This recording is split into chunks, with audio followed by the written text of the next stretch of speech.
Back to news. Telugu రాష్ట్రాలలో వడగాలులతో ఎండలు మండిపోతున్నాయి. 44 డిగ్రీల ఉష్ణోగ్రతను దాటి నమోదవుతున్నాయి. తెలంగాణ, దక్షిణ కోస్తా, రాయలసీమలో దాదాపు అన్ని చోట్ల 40 డిగ్రీలకు పైగా ఉష్ణోగ్రతలు రికార్డవుతున్నాయి. అత్యధికంగా ఖమ్మంలో 44 డిగ్రీలు, ఆదిలాబాద్, రామగుండంలో 43 డిగ్రీలు, వరంగల్, కరీంనగర్, కొత్తగూడెం, భద్రాచలం, తిరుపతిలో 42 డిగ్రీలు, గుంటూరు, హైదరాబాద్లో 41 డిగ్రీల ఉష్ణోగ్రతలు నమోదవుతున్నాయి. పెరుగుతున్న ఉష్ణోగ్రతలతో జనం తీవ్ర ఇబ్బందులు పడుతున్నారు. ఇంట్లో ఉండలేక, రోడ్డుపైకి రాలేక అమ్మో ఎండలు అంటూ ప్రాణాలు గుప్పిట్లో పెట్టుకుంటున్నారు. మే 15 వరకు ఈ సమ్మర్ మంటలు తప్పవు. ఇప్పట్లో సూర్యుడి ప్రతాపం తగ్గే అవకాశాలు లేవు. కానీ జూన్ తర్వాత వరుణుడు రైతులపై జాలి చూపిస్తాడు అంటోంది వాతావరణ శాఖ. ఎల్నినో అవకాశాలు తగ్గుముఖం పడతాయని, నైరుతిలో 96% వర్షాలు పడతాయని భారత వాతావరణ శాఖ అంచనా వేస్తోంది. ఈ ఏడాది ఎల్నినో ప్రభావం తగ్గి 96% వర్షాలు కురవటానికి 36% అవకాశం ఉందని వాతావరణ శాఖ ప్రకటించింది.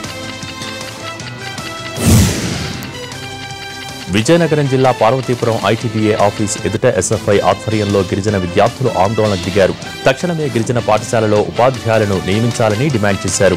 విద్యా వాలంటీర్లను నియమించాలని కోరారు. గిరిజనులు అంటే ప్రభుత్వానికి, అధికారులకు ఎప్పుడూ చిన్నచూపే అని ఆరోపించారు.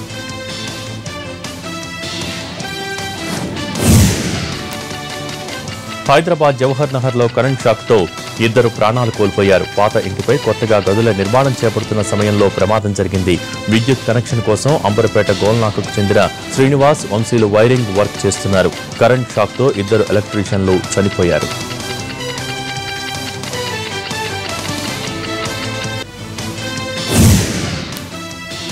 ఏపీ ఇంటెలిజెన్స్ డీఎస్పీతో తనకు ప్రాణహాని ఉందని డీజీపీ అనురాగ్ శర్మకు ఫిర్యాదు చేశాడు ఓ జీహెచ్ఎంసీ ఉద్యోగి.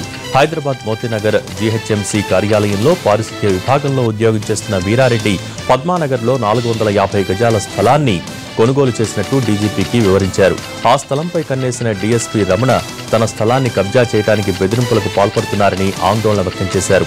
ఈ విషయంపై న్యాయస్థానంలో కేసు నడుస్తుండగా తనపై కక్ష పెంచుకున్న డీఎస్పీ పేట్ బషీర్బాగ్ పోలీస్ స్టేషన్లో అక్రమ కేసులు పెట్టించి చిత్రహింసలకు గురి చేస్తున్నారని ఆవేదన వ్యక్తం చేశారు. కట్నం కోసం 3వ పెళ్లి చేసుకుని అన్యాయం చేశాడంటూ అనంతపురం జిల్లా పుట్టపర్తిలో ఓ మహిళ భర్త ఇంటి ముందు బైఠాయించింది. కొత్త చెరువుకు చెందిన ఓంప్రకాష్ రెడ్డి ముదుగుబ్బ మండలానికి చెందిన యువతిని 2015లో పెళ్లి చేసుకున్నాడు. పెళ్లైన దగ్గర నుంచి ఆమెకు అత్తింటి నుంచి వేధింపులే. అంతకు ముందే ఓంప్రకాష్ కు 2 పెళ్లిళ్లయ్యాయని ఆ ఇల్లాలకి తెలియటంతో నిలదీసింది. న్యాయం చేయాలంటూ బాధితురాలు అత్తింటి ముందు నిరసనకు దిగింది. తూర్పుగోదావరి జిల్లా యానాం పెట్రోల్ బంక్ దగ్గర చిన్న వాగ్వాదం కొట్టుకునే వరకు వెళ్లింది. కర్నూలు జిల్లా నంద్యాల ఎక్సైజ్ అధికారి ఎడ్లవల్లి ఆదినారాయణ రెడ్డి పెట్రోల్ బంక్ సిబ్బందిపై దౌర్జన్యానికి దిగారు. డీజిల్ కోసం వచ్చిన ఆయన మిగిలిన వాహనాల కంటే తనకు ముందు ఆయిల్ నింపాలని బాయ్ను ఆదేశించాడు. అందుకు అంగీకరించకపోవడంతో దాడికి ప్రయత్నించారు. వెంటనే అక్కడ ఉన్న స్థానికుడు అతడిపై చేయి చేసుకున్నాడు. అక్కడున్న వారంతా ఆదినారాయణ రెడ్డిని పట్టుకుని పోలీసులకు అప్పగించారు. మైనర్ బాలికపై అత్యాచార యత్నం ఘటనలో బాధ్యులపై పోలీసులు చర్యలు తీసుకోవటం లేదని ఆరోపిస్తూ పశ్చిమ గోదావరి జిల్లా పాలకొల్లు పోలీస్ స్టేషన్ దగ్గర వైసీపీ, వామపక్షాలు ఆందోళనకు దిగాయి. ఎలమంచిల మండలం ఒడ్డిలంకకు చెందిన 11 ఏళ్ల బాలికపై అదే గ్రామానికి చెందిన 55 ఏళ్ల సత్యనారాయణ 5 రోజుల క్రితం అత్యాచారం చేయబోయాడు. నిందితుడిని అరెస్ట్ చేయకుండా జిల్లా సర్పంచుల ఛాంబర్ అధ్యక్షుడు కాపాడుతున్నాడని నేతలు ఆరోపిస్తున్నారు. ప్రియుడు మోసం చేశాడన్న మనస్తాపంతో వికారాబాద్ మండలం సిద్ధులూరులో 22 ఏళ్ల శారద ఆత్మహత్య చేసుకుంది. శారద అదే గ్రామానికి చెందిన అనిల్ ఒకే కళాశాలలో డిగ్రీ చదువుతున్నారు. కొంతకాలంగా ప్రేమించుకుంటున్నారు. వీరి విషయం అమ్మాయి కుటుంబ సభ్యులకు తెలియటంతో ఆమెకు వేరే వ్యక్తితో పెళ్లి చేసేందుకు సిద్ధమయ్యారు. తనను ఎక్కడికైనా తీసుకెళ్లి పెళ్లి చేసుకోవాలని అనిల్పై ఒత్తిడి తీసుకొచ్చింది శారద. కానీ అతను మొహం చాటేశాడు. చివరకు ఆమె ఆత్మహత్య చేసుకుంది.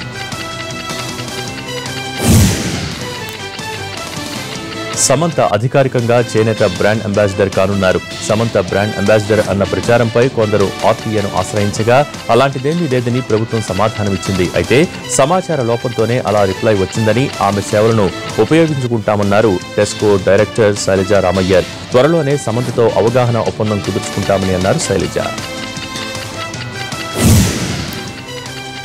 కళలను కళాకారులను ప్రోత్సహించేందుకు రాష్ట్ర ప్రభుత్వం కృషి చేస్తోందని అన్నారు ప్రభుత్వ సలహాదారు కెవి రమణాచారి. హైదరాబాద్లోని రవీంద్ర భారతిలో ప్రముఖ చిత్రకారిణి సువర్ణ భార్గవి చిత్రీకరించి ప్రదర్శించిన చిత్రాలను ఆయన ప్రారంభించారు. ఈ చిత్రాలు ఎంతో అద్భుతంగా ఉన్నాయన్న రమణాచారి ప్రభుత్వం తరపున ఏ సహాయం కావాలన్నా సహాయ సహకారాలు అందిస్తామని హామీ ఇచ్చారు. బులెటిన్లో షార్ట్ బ్రేక్ తీసుకుందాం.